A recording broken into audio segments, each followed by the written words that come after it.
Guard's deployable specialized forces, and particularly their role in halting maritime narco-trafficking, smuggling of illicit goods, and related threats from communist dictatorships. For far too long, Venezuela's export of sanctioned oil and drug cartels has prolonged the regime of Nicolas Maduro, harming both the Venezuelan people and the security of the United States. On January 3rd, Operation Absolute Resolve marked a turning point in dismantling Venezuela's regime with the swift capture of Nicolas Maduro and his wife. This powerful operation begins to restore democracy for the people of Venezuela and upholds the rule of law. I commend President Trump, our military, and diplomatic leaders for their coordinated efforts to complete this successful operation.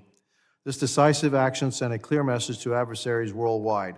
The United States must not be trifled with. This operation is personally significant to me, as my family fled to America from the Cuban communist regime over 70 years ago, right? Actually 65 years ago. The United States is the shining light of democracy, and through this operation, can support a future of democracy in Venezuela. America is a leader in peace through strength and must continue to confront threats around the world. Cuba must be considered next. Just the other day, I echoed President Trump's executive order to impose strict tariffs on all countries that end or send oil to Cuba's dictatorships to end the Castro's regime once and for all. I have called for the immediate end of oil shipments to Cuba that fund the corrupt communist regime and crush the Cuban people. It's why I'm eager to hold today's hearing on the Coast Guard's role in protecting our homeland from Venezuela's actions, which helped pave the way for the success of Operation Absolute Resolve. Securing our maritime front by halting and disrupting these sanctioned oil tankers from Venezuela is key to unlocking security and freedom in our corner of the Western Hemisphere.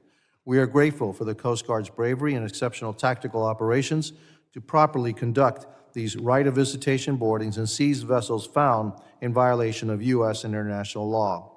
This hearing will highlight the deployable specialized force historic drug interdiction results, seizing nearly 510,000 pounds of cocaine in fiscal year 2025. We have also the opportunity to hear how the deployable specialized forces have become one of the most tactically capable maritime forces of the United States, and what their future holds amid an ever-increasing maritime threat landscape. We appreciate GAO for being here to testify to its review of the Coast Guard's deployable specialized forces and areas for improvement. Congress should consider GAO's recommendations and provide further direction for the future of the Coast Guard. We should also consider the initiatives laid out in the Coast Guard's recently released Force Design 2028, which calls for a deployable specialized forces command. We are grateful to have witnesses here today to discuss this important topic, and also appreciate the Coast Guard's willingness to work with us in order to continue this dialogue in a classified setting in the near future, so members can learn more about the specifics of these oil tanker seizures off the coast of Venezuela.